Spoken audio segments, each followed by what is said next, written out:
and gentlemen, really it's a pleasure for me to be here in this awards night, which is organized by WAR India. I think today the situation has come where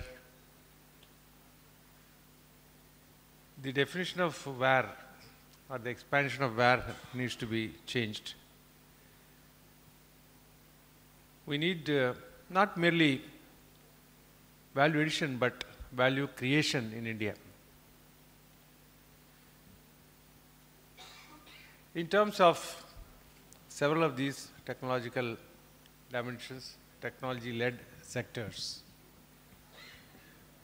whether it is the telecom, whether it is the IT, whether it is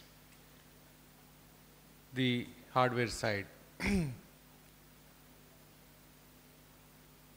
In the last 6 to 8 months, the government has approved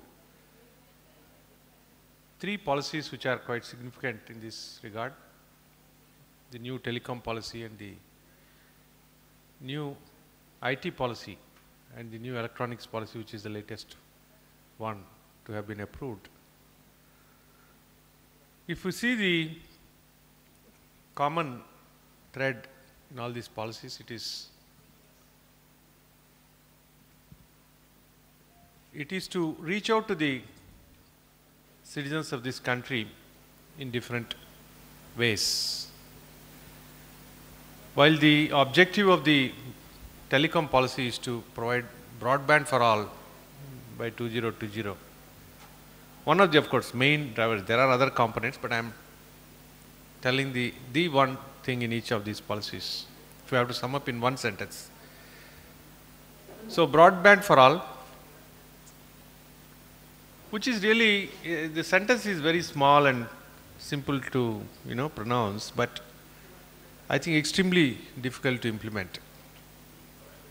Even in a span of 8 years. The reasons are quite obvious that, number one, the terrain of the Indian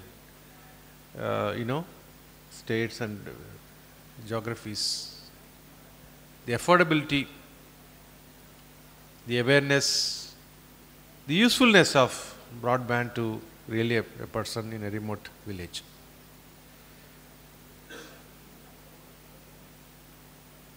Also, the projects like the National Optical Fiber Network, which enable that, NOFN, broadband for all, which aims to take at least 100 Mbps at the current levels to 250,000 villages, which is really mind-boggling, 20,000 crore plus investment.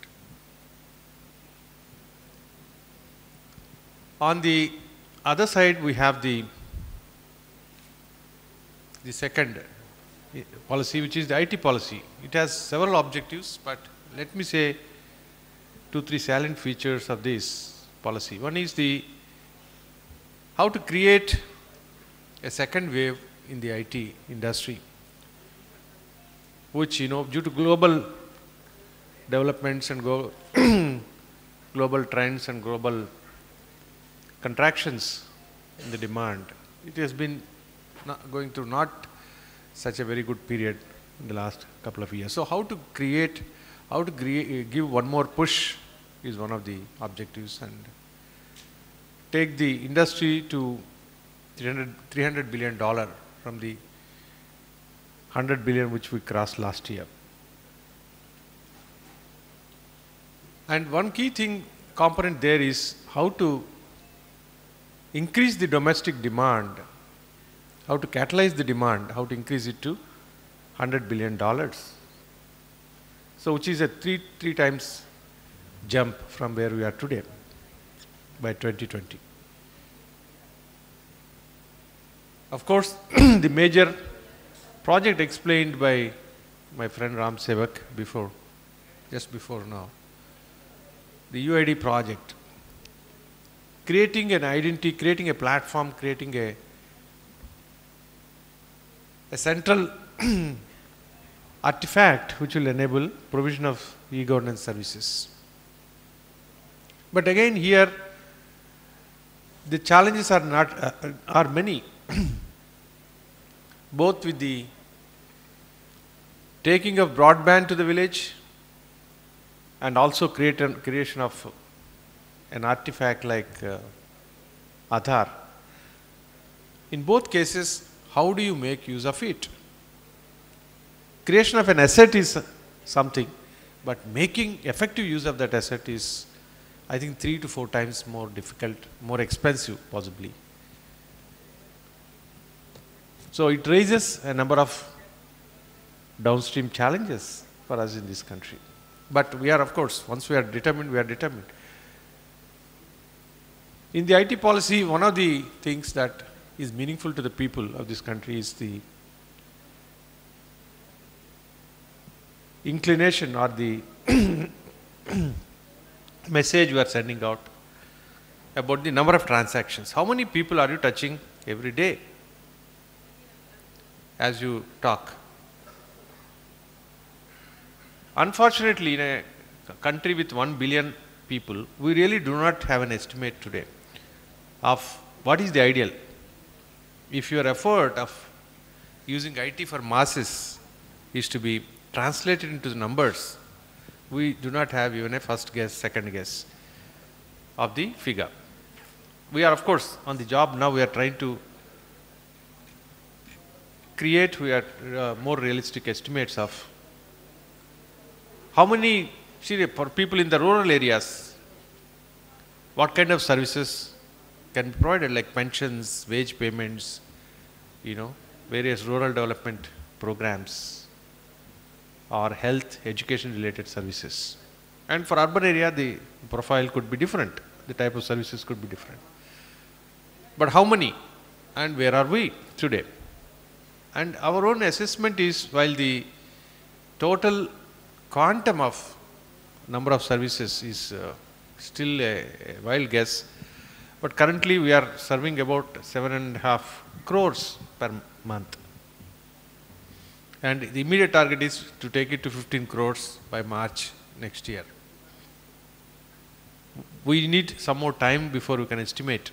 Maybe it is 100 crores per month, maybe it is 200 crores per month. We do not know how many times this Aadhaar will be used in a day and in a month. There, again, it depends, the kind of demand for various software and hardware products in this country depends on how best we are able to inculcate or incite that kind of a demand.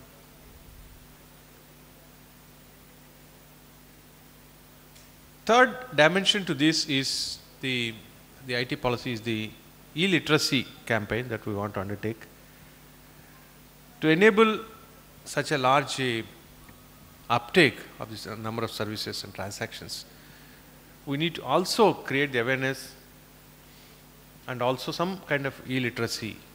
And the aim is to create one illiterate person in each household as part of this policy, which itself will translate to 25 to 30 crore over the next 8 years, illiterates being generated. Again, in all these activities, we envisage that the government would not be able to do it alone. We need to do in partnership with the industry and the civil society in several of these initiatives. Now coming to the third angle, which throws up also very good potential for value creation, is the electronics sector. As we all know, the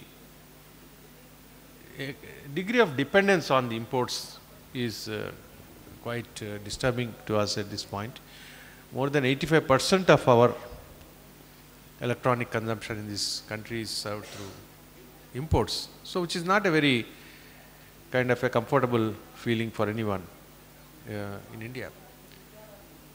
And this is going to multiply to $400 billion,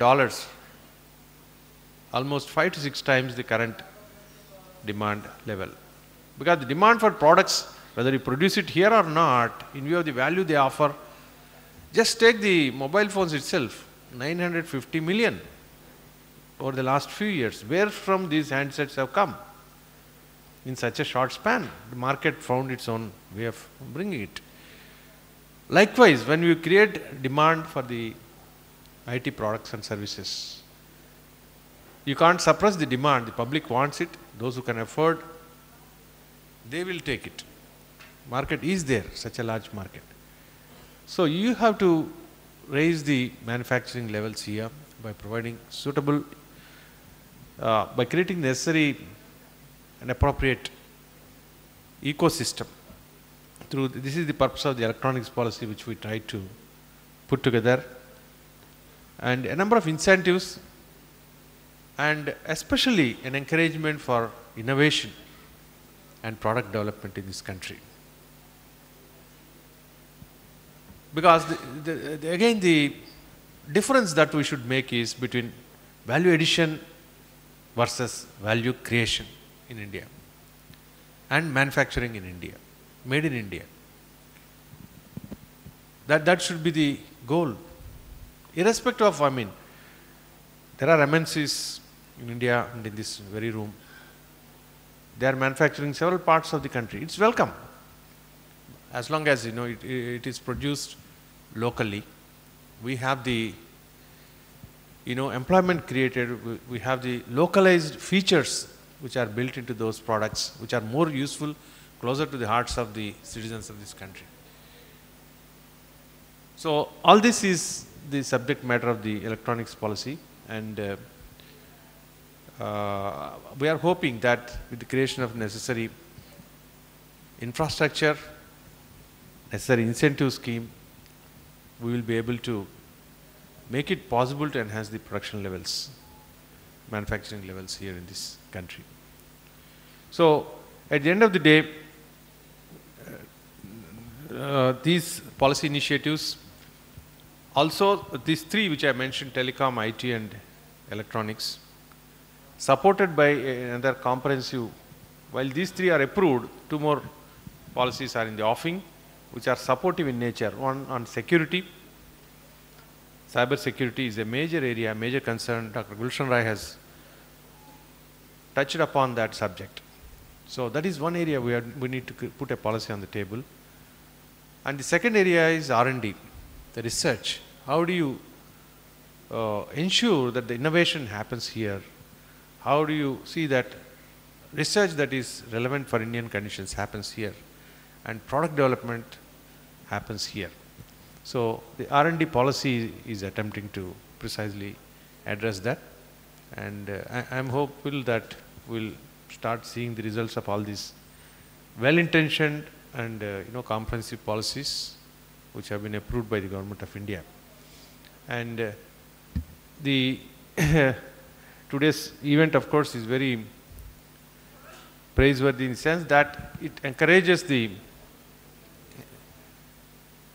community of one of the communities in the IT sector, because getting an award or giving an award, it puts the recognition of the efforts made by that company here, and encourages them to go further and further in their own. It is a question of not only selling more, but also designing and producing more quality, not merely quantity, but quality also. Both these dimensions, and over and above that, the entrepreneurship is very, very important in this segment, and recognition through such awards is quite welcome at this point of time. And I compliment and congratulate WAR India for this initiative, and thank them again for inviting me to this very nice evening's function.